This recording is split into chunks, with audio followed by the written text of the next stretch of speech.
Bem-vindo a Salmos para uma quarentena.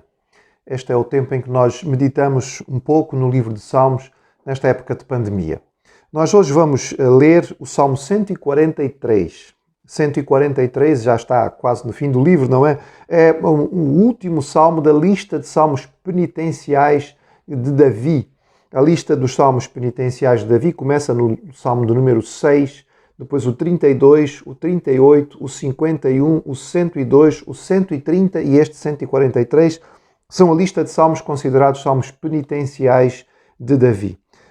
Como clássico salmo de Davi, ele tem uma riqueza extraordinária da busca e também da comunhão. Nós podemos imaginar aqui o contexto, não há nenhum contexto específico da vida de Davi, mas o geral do seu sofrimento em termos de perseguição, da época em que ele vivia, digamos, afastado do conforto de poder tranquilamente viver numa cidade, e ele fala então da sua busca do Senhor e ele pede libertação e cuidado, pede livramento a Deus. E diz assim o Salmo 143: Atende, Senhor, a minha oração, dá ouvidos às minhas súplicas. Responde-me segundo a tua fidelidade, segundo a tua justiça. Não entres em juízo com o teu servo, porque à tua vista não há justo, nenhum vivente. Pois o inimigo que me tem perseguido a alma, tem arrojado por terra a minha vida, tem-me feito habitar na escuridão como aqueles que morreram há muito. Por isso, dentro de mim esmorece o meu espírito e o coração se vê turbado. Lembro-me dos dias de outrora, penso em todos os teus feitos e considero nas obras das tuas mãos. A ti levanto as mãos. A minha alma anseia por ti como terra sedenta. Dá-te pressa, Senhor, em responder-me. O espírito me desfalece. Não me escondas a tua face para que eu não me torne como os que baixam à cova. Faz-me ouvir pela manhã da tua graça, pois em ti confio. Mostra-me o caminho por onde devo andar, porque a ti levo a minha alma. Livra-me, Senhor, dos meus inimigos, pois em ti é que me refugio. Ensina-me a fazer a tua vontade, pois tu és o meu Deus. Guia-me o teu bom espírito por terreno plano. Vivifica-me, Senhor, por amor do teu nome, por amor da tua justiça, tira da tribulação a minha alma. E por tua misericórdia dá cabo dos meus inimigos e destrói todos os que me atribulam a alma, pois eu sou o teu servo. O Salmo então nos fala claramente a respeito da necessidade de livramento. Ele começa com um apelo clássico do início de todos estes salmos, não é? Um apelo inicial que depois normalmente é repetido no fim do salmo, uma dependência do Senhor, e a palavra fidelidade que aparece aí, ela depois vai ser traduzida de outra maneira. Os irmãos que têm acompanhado estes salmos já sabem, é a palavra resed, uma palavra que hebraica é extremamente rica e traduzida com várias palavras diferentes em português. A ideia do amor ligado à aliança não tem a ver com o valor do próprio, mas tem com o valor de Deus. É Deus que é fiel e, portanto, é pedido que Ele intervenha de acordo com o seu valor e a sua fidelidade, com a sua graça e a sua misericórdia.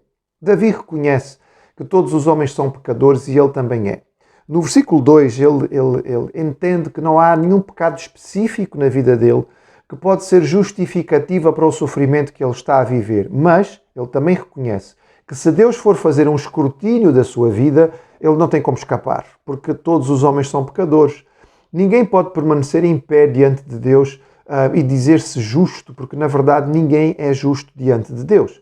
Então a ideia que ele transmite aqui é esta ideia: se Deus for fazer julgamento, se Deus for avaliar, se o Senhor for fazer, digamos, valer aquilo que é a sua designação, então ninguém vai escapar. A ideia que nós encontramos, por exemplo, no livro de Romanos, então ele reconhece que Deus é justo, o homem não. Ele, no entretanto, se submete ao cuidado do Senhor. O verso 3 pode estar a dar a ideia da época em que Davi, por exemplo, habitou em cavernas. Nós sabemos que muitas vezes o povo de Israel utilizava as cavernas para enterrar os seus mortos. E aí a ideia de que ele era obrigado a habitar em lugares de escuridão, onde são colocados depois aqueles que já morreram. E também pode ser simbólico da descrição daquilo que é um espírito que está a sofrer física e espiritualmente. E este salmo dá-nos mais uma vez esta ideia de Davi a sofrer no seu corpo, a sofrer na sua alma e no seu espírito, a viver um risco, digamos assim, próximo de uma depressão, porque a sua situação é realmente muito difícil e ele clama a Deus que o livre. Este versículo 4, por exemplo, fala sobre o esmorecimento do espírito. Ele estava a perder o ânimo, ele estava a perder, digamos, a coragem, a capacidade de viver e de fazer as suas coisas. E nós sabemos que Davi tinha um coração muito sensível e por isso várias vezes ele fala desta forma. Ele usa a imagem no versículo 6, bem conhecida, por exemplo, do Salmo 63, da corça que brama pelas águas, não é? Ele fala aqui como a sua alma anseia pelo Senhor em terra sedenta. Portanto, uma imagem também repetida por Davi em vários salmos e que nós já conhecemos. Uma das estratégias que é a solução é recordar as bênçãos do Senhor. Considerar aquilo que Deus fez. É possível que, mais uma vez aqui, estejamos a ter em conta, em termos de recordação, por um lado a criação e por outro a história, ou seja, a criação de Deus, os seus milagres em termos de tudo aquilo que está à nossa volta, na sua revelação geral, mas também a revelação específica de Deus através de atos históricos de livramento e que servem para nós recordarmos quem é o nosso Deus. Naqueles momentos em que estamos em maior ansiedade e dificuldade, isso certamente nos traz consolo e paz ao nosso coração. O que é talvez mais significativo e belo neste salmo é que do versículo 8 em diante nós percebemos que o salmista não está apenas à procura de livramento. Por vezes, quando estamos numa situação difícil, nós pedimos ao Senhor que nos livre, que nos tire daquele momento de angústia, nos liberte daquela situação que é extremamente complicada.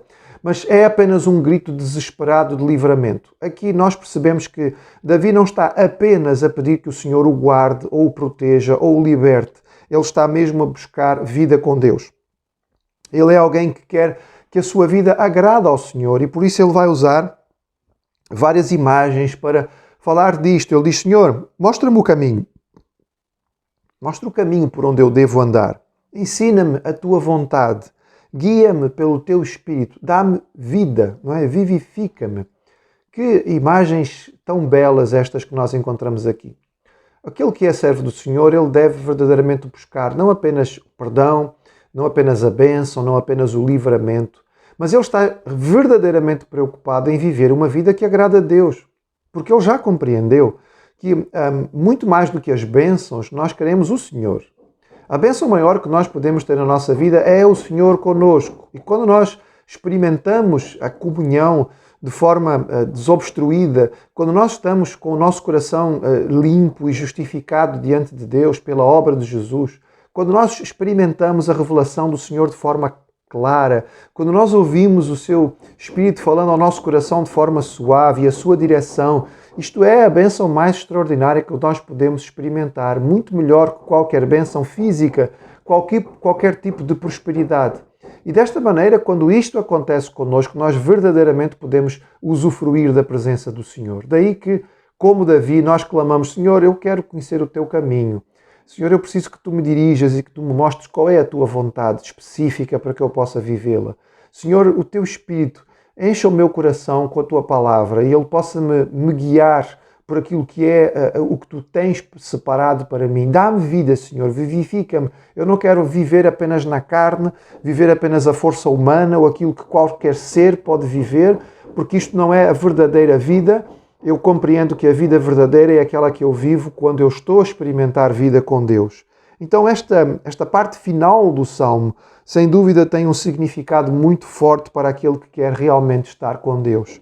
Nós poderíamos olhar para este Salmo e perceber alguns clamores. Ele começa por dizer: ouve-me, Senhor, ouve a minha situação, ouve o meu clamor no meio da dificuldade, responde-me, Senhor, responde ao meu pedido, porque tu vês que eu estou em risco de cair em depressão e esmorecimento. Guia-me, Senhor, pela tua vontade. Mostra-me qual é o teu caminho. Eu quero fazer aquilo que tu queres. Eu quero que tu me dês a vida própria daquele que anda contigo. Certamente é uma oração própria para aquele que pertence ao Senhor. Neste tempo de pandemia, em que por vezes parece que ficamos um bocadinho desorientados, sem saber o que fazer das nossas vidas, ou parece que estamos em stand-by, mas não estamos porque os dias estão a passar, que nós possamos, como Davi, clamar e dizer: Senhor, não nos deixes desanimar, não nos deixes desiludir, não nos deixes deprimir. Senhor, ouve-nos, responde-nos, mas sobretudo, Senhor, mostra-nos o teu caminho, mostra-nos a tua vontade, vivifica-nos, Senhor.